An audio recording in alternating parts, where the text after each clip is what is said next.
Hello and greetings to all of you at Habitat for Humanity's COP26 event on Green Retrofit. My name's Lucy Pedler. As you can see from the screen, I'm the Director of the Green Register. We're a not-for-profit organisation providing training to all construction industry players on sustainable construction and retrofit. We've been doing this for the last 21 years. I'm also an architect here in Bristol, where I'm speaking from. And after a short introduction, my presentation is going to be about some of the issues related to upgrading our existing buildings and some of the ways that we can overcome some of the problems. So this is a piece of artwork from Elisa Singer, which is from the Intergovernmental Panel on Climate Change's recent report on the climate crisis. And I think this artwork graphically represents where the report says that we are at code red. We are at the point where the climate crisis is with us today. And of course, we've seen images from around the world which are reinforcing this. There was a recent article in The Guardian that says it's now or never. Well, it is now. As I say, what I'm talking about today is about how we in the construction industry can contribute to lowering carbon emissions, with a particular emphasis on upgrading or retrofitting existing buildings sustainably as part of our commitment to the Climate Change Act to reduce greenhouse gases. So some of these figures you may well know. 68 million tonnes of total carbon emissions in the UK come from homes. And depending on your source, 25, 26, 27 million homes we've got to refurbish by 2050. That gives us 29 years just within the social housing sector to retrofit 4 million dwellings. That's 5 homes a minute. So that's quite a big challenge. The Climate Change Committee has estimated it's about 26,000 to retrofit a typical family home. So if you multiply 26 by 26, you'll get £676 billion. It's a lot of money, but it's worth it. Not only will it be a step change in the construction industry, but it'd be an entirely additional sector, providing a whole host of new green jobs as we emerge out of COVID into what we hope is a green recovery. And the recent government's heat and building strategy has identified that up to nearly 250,000 skilled green jobs are going to be needed in the next 13 or 14 years to achieve this. Let's look at the first of these 6 points then. So embodied carbon. And I wanted to unpick this a bit because some people use embodied energy, some people use embodied carbon. At the Green Register, we like to use whole life carbon. And that's because it's all inclusive. It includes both the embodied carbon, so that's all the carbon emissions associated with building a building, making the materials and so on, and the operational carbon, that is heating, cooling and lighting buildings. So it's a holistic view of all the building related energy. And what's interesting is over the decades, how as a proportion this has changed. So the grey is operational energy and the blue is embodied carbon emissions. And back in the 60s, as a proportion, so remember this is relative, not absolute, as a proportion, because we weren't very good at insulating our walls, floors and our roof, a lot of the energy related to buildings was operational, leaky buildings essentially. Fast forward to the mid-20s of this century, and the situation's reversed because we're so much better at insulating our buildings that the embodied carbon as a proportion is now about 3/4. So it's a very serious issue that we have to get to grips with. We can further break that down into the initial embodied energy, which is all the energy, as I say, to make the building. But then, of course, there's energy and carbon emissions to maintain that building, refurbishing, replacing stuff. Then there's the operational carbon, as I say, which is heating, lighting and powering the building. And what's often not included is the demolition carbon. That is the energy and carbon that's consumed in the disposal of the building. This is one of my favourite slides. So I use this to refer to any kind of resource that we take out of the ground. We take stuff out, we make it into stuff, we use it for a bit, and then we demolish it. This is called cradle to grave. Clearly, this isn't a sustainable approach. It needs to be cradle to cradle. Everything that we take out of the ground has to be used, repurposed, recycled, and kept out of the ground. So the first of the videos I'm going to show you is demonstrating the use of wood fibre board. So wood fibre board is a very low carbon building material, and it's got other properties too, which the builder in this video will explain for you. Here we have a traditional Victorian building. It's made of solid brickwork walls, 9-inch thick.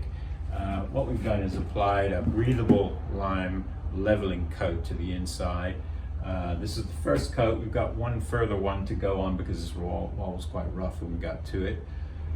It's important to provide a nice level surface for the wood fibre insulation which we're going to be applying. So we're going to be applying this for two main reasons. The first is that this product can cope with the moisture generated from the occupants of the building in showering, cooking, washing, etc. The second is that this material has a very low impact on the environment in the manufacturing of it. Unlike the petrochemically based products, this is simply made from trees that are pulped. The fibers are then heated, releasing the natural resins in the wood, bonding it together. This particular one is 80 mil thick. You can get it in various thicknesses.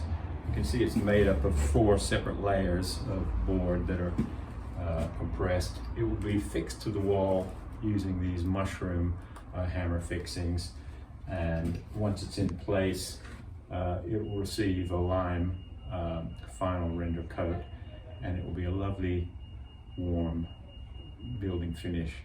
So as you can see, wood fibre board is a low carbon product, and it's also very good to deal with airborne moisture that we generate inside our buildings. My second point here is about the fabric first approach. So what we try to do with the fabric first approach is, with the budget that you've got, is to use it for measures that will improve the actual building fabric, the walls, the floor and the roof, often referred to as building envelope. And the reason why this is most effective, because it's a permanent measure. So if you, for example, compare something like a solar panel to more insulation in a building, solar panel could easily be removed or in fact be value engineered out. Whereas once you put the insulation in a building, it stays there. It remains effective for many, many years to come. The other really good benefit is that it gives you the best bang for your buck.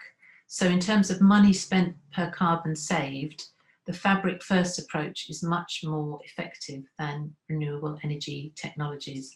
And the third point is, of course, that if you're improving the external envelope, you're making the occupants more comfortable. It's a warmer, more comfortable place to live. And of course, fuel bills will be lower. So as I say, one of the things is to improve the insulations in walls, floors and roof, putting a big tea cozy on the external envelope. And then also replacing poorly performing windows, doors, and also draft proofing those that cannot or won't be replaced. And only when you've done these measures, if there's any budget left, would you consider using that for renewable technologies such as solar panels, air source heat pumps, mechanical ventilation, all of which are very good, but should not be the first port of call. The next video we're going to show is actually one of my house in Bristol. We did a deep green eco retrofit of our house. It's a 1930s house, and the video will demonstrate how we've used a hybrid approach to look at a fabric first approach about improving the walls of this 1930s house, which were originally 9-inch brick with render on the outside. We have a feature here which is a 1930s tile hanging on the first floor, which we really liked and we wanted to keep that. Now the gable doesn't have an overhanging eave, so we couldn't take the tiles off, insulate and put them back. So what we decided was a kind of hybrid situation. The wall next to it is outside external insulation, and then internally we insulated with insulated backed plasterboard for the tile hanging. What we didn't do, however, is we didn't overlap the two insulations. So if we were to do it again, what we would do is we'd take the internal wall insulation 600 millimeters along the wall that's got the external insulation, and would have avoided this thermal bridge, which is shown here in the thermographic image. If we'd put 80 mil polyisocyanurate, it would have been proud of the tile hanging. So we ended up reducing the insulation here, just this bit here, to 50, and we made a custom lead cap to go over the top of it. So there's a slight reduction in an external wall insulation here. However, we've never experienced any problems with the difference in thermal insulation. So you can see that internal and external wall insulation can be used together, particularly when you've got a situation like our house. I'm now going to talk about some common problems with retrofit, and the next two slides are really quite important because they're common to all retrofits, and that is that there is often no commonality between buildings. Every building is different. So this is some research that Dr. Peter Rickaby has done. He's an architect, and he has either authored or edited a lot of the publications regarding energy efficiency in housing. This is showing pie charts for a street of terraced houses, all the same in terms of their construction. Obviously, over the years, different things have happened to them. And so it's showing you that for each house, there's a different set of situations and conditions. If you look at this one, for example, the walls are often obviously very poor. There's no insulation, it's very leaky. You look at something like this one where you've got a very poor heating system. So the first point is that every building is different. The second is that we need to have a holistic approach, because if we do one measure on its own, it might have unintended consequences. So this graphic is very simple. It shows you that there's a relationship, for example, between heat loss, air tightness, and moisture control. So if you, for example, tighten up your building, you're going to have to think about the moisture that's going to be building up and introduce ventilation. Another aspect to this, which isn't on this slide, which is about health, it's about indoor air quality. This is related to ventilation, heat loss, moisture movement, and so on. And as we know, we spend a lot of time indoors, and we need to make sure the indoor air quality is good for us and fit for purpose and isn't detrimental to our health, causing some of these really unpleasant respiratory and other impacts. The solution is obviously various different types of ventilation. There's a very good article here on that. What's interesting about this slide is it's showing you that there's an optimum zone of what's called relative humidity, which is along the bottom here. And these are all the health risks, the things that can cause allergic responses and make us unwell. And if you're keeping within this zone of 40 to 60% relative humidity, you're going to be avoiding some of these nasties growing in your home. So the point is that really, whenever we look at housing, whenever we look at improving it, we have to look at it holistically because everything is related. This is a laboratory experiment which shows really the impact of moisture building up in a building and what it can do to the fabric of the building. It's really interesting and quite alarming. So it was done by the Institute of Building Physics. What they took was a square metre of external wall with some insulation behind an unbroken vapour check. And they calculated that over 24 hours, that square metre would let through about 0.5 of a gram of water, which is pretty insignificant. They then took a knife and cut a 1 millimetre gap in the vapour check. And once you've done that, you've increased the performance factor or decreased it by 1600 because you've got 800 grams of water passing through that. So the point about this is that moisture has to be controlled both for us as human beings and for the building fabric itself. And it's particularly important in retrofit because you've got existing conditions. You can't build in low risk to this.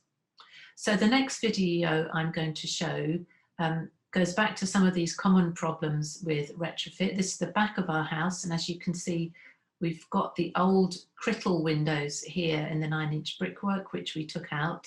And the video will be showing you some of the common problems or things to try and avoid when you're replacing windows in retrofit projects.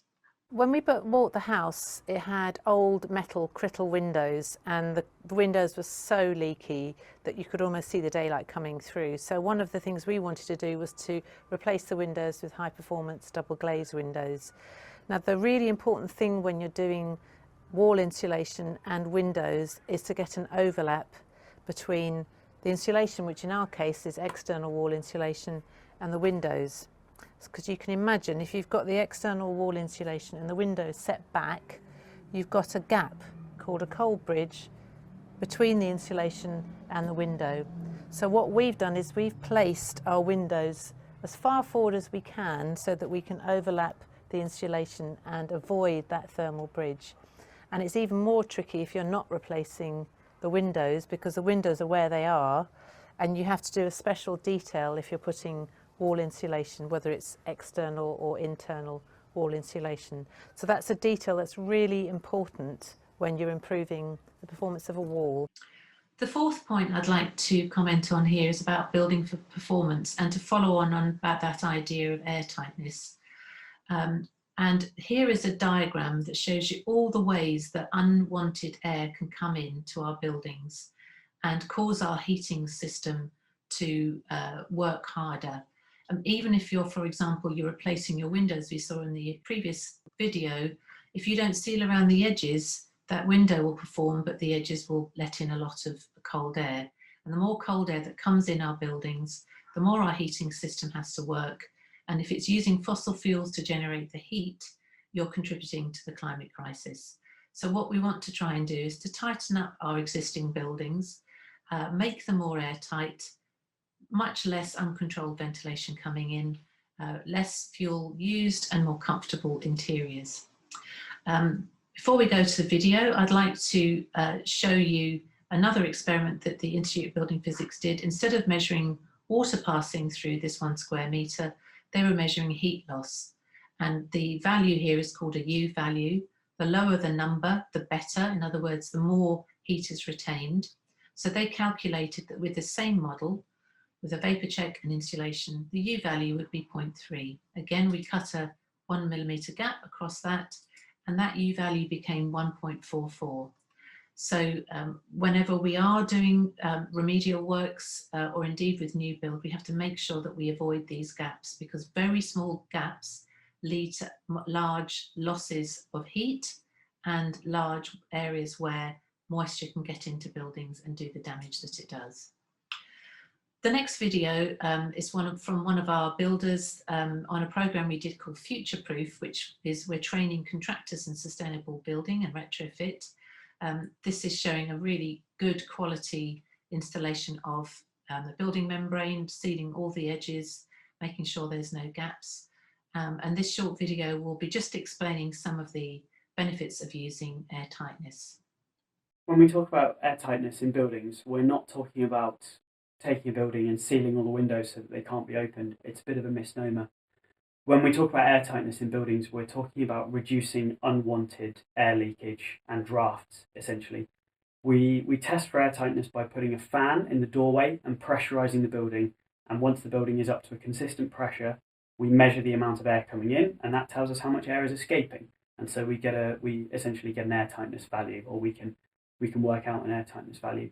The reason it's important is because if you insulate your building, if you have renewable heating in your building, whatever you're doing to reduce the carbon load or the heating load of the building, you still have to heat the air that's inside it. And if all of that air is escaping, those other measures are sort of less effective. One of the places we see a lot of issues with air tightness is around windows.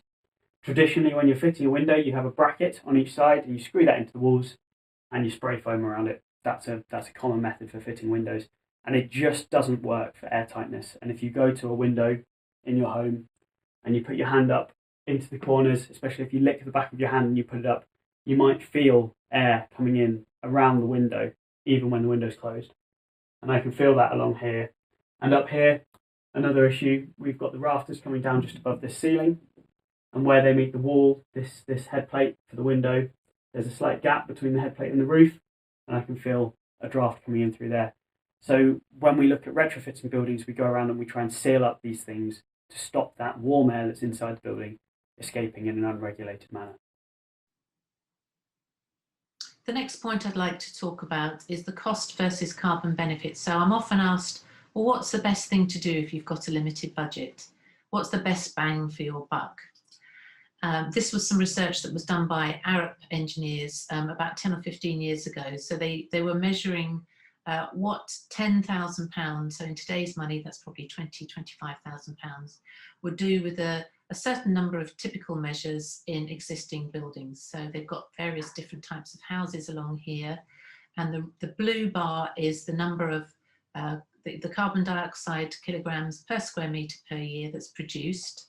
And the blue is after the measures have been done. So if you look at something like this 2-bed Victorian terrace, it's practically halved in the amount of carbon dioxide that's produced because of those measures. It doesn't mean to say that if you spent another 10,000 or 20,000 in today's money, you'd get to zero carbon, because there's the law of diminishing returns here. And there's a very useful tool that United House created called Value Carbon. I can't find it on the internet anymore, but basically what it's saying is that we've got carbon saved along the bottom and we've got cost at the side. There is a tipping point where you start to have a law of diminishing returns. So number one here is where you've got fairly low costs and high carbon saved. So that's things like insulation, draft proofing and so on. And then the curve starts to go up steeply where you've got more difficult, more expensive measures. And what I put down here is we can do one property at 70% carbon saving for about 22,000, or we could do 3 properties and save 50% for more or less the same amount. So when we're looking at improving older properties, particularly when we're trying to improve them for low income and homeless people, we would suggest that you go for the quick wins at the bottom and don't try and make it perfect with the money that's obviously going to be quite limited. So to sum up, our call to action here tonight at the Habitat for Humanity's Green Retrofit is to educate, educate, educate. So firstly, educate the policymakers. We've seen some catastrophic initiatives coming from the government. The most recent one is the Green Homes Grant. What happens is they don't fully consult with the building industry and those that actually build. They set unrealistic targets. We need to consider who's going to be employing these targets and these initiatives. The Green Homes Grant, for example, was extremely bureaucratic. The builders that we talk to on our Future Proof programme, they're just not interested in going through all that paperwork. So they have to be simple and realistic. And we have to back this up with robust enforceable standards. So building control needs to be resourced much more to be able to enforce the standards that we've got. Secondly, educate the public. The public are often way ahead of the government. Look at the Insulate Britain and Extinction Rebellion protests. We all know fuel costs are on their way up, so that's a motivator for a lot of people. But it's also to educate the public that their homes will be healthier if we have a sustainable retrofit, and they will be healthier for the environment.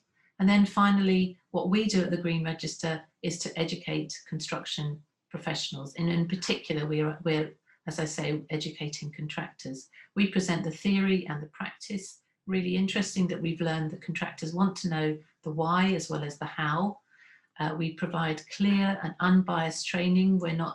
Because we're not for profit, we're not limited by what we can say. And we make sure that what we teach is got an actual benefit for the environment. So to lead into Habitat for Humanity's presentation, I just want to emphasise that when we talk about sustainability and sustainable construction, there are 3 pillars to it. We often talk about the environmental impacts, but there's economic and social impacts. And really the ideal thing is to combine all 3. This is a piece of research that The Guardian published a few years ago, comparing us in the UK to the rest of the Europe under various metrics, proportion in fuel poverty and so on. And we're in the black here in more than one way. We're the poorest in terms of proportion in fuel poverty here in the UK. So sustainably retrofitting buildings not only reduces fuel costs and improves the environment, but it provides affordable, comfortable buildings for those who are at the lower end of income. We fully support the Habitat for Humanity Empty Homes Filling the Gap. They're going to talk about their coalition, which repurposes empty spaces to prevent the homeless in mainland Europe. We've also got the fact that pre-COVID, the high street was declining, and has further rapidly declined because of COVID and people buying online shopping and so on. Combine that with the planning policy where we can have what's called permitted development for changing commercial and retail buildings into residential, but we really have to make sure that we assess the conditions of the property. If you remember that slide at the beginning, every property is different, and you have to have an assessment of that property to make sure it's suitable for changing to residential. So we're talking about empty homes, we're talking about converting existing buildings. There is an argument for never demolishing another building. We've got this perverse case where the government charges 20% for existing and new builds are at 0% VAT, which is a financial incentive to demolish and rebuild rather than retrofit. And there's some links here to some really interesting articles that give the case for not demolishing a building again, because all these buildings have lots of embodied carbon in them. And in many cases, they can be repurposed. This is a really good example of a building that can be fully demounted. It's by Thomas Rauw Architect. It's in the Netherlands. It's the headquarters of Triodos Bank, and it's the world's first fully demountable building. So rather than just knocking a building down with a ball and chain, all that's been done to construct this building can be deconstructed and all the elements found a new home. So thank you very much. I'm really pleased to be part of Habitat Humanity's event tonight. I wish everybody the best for the evening, and thank you.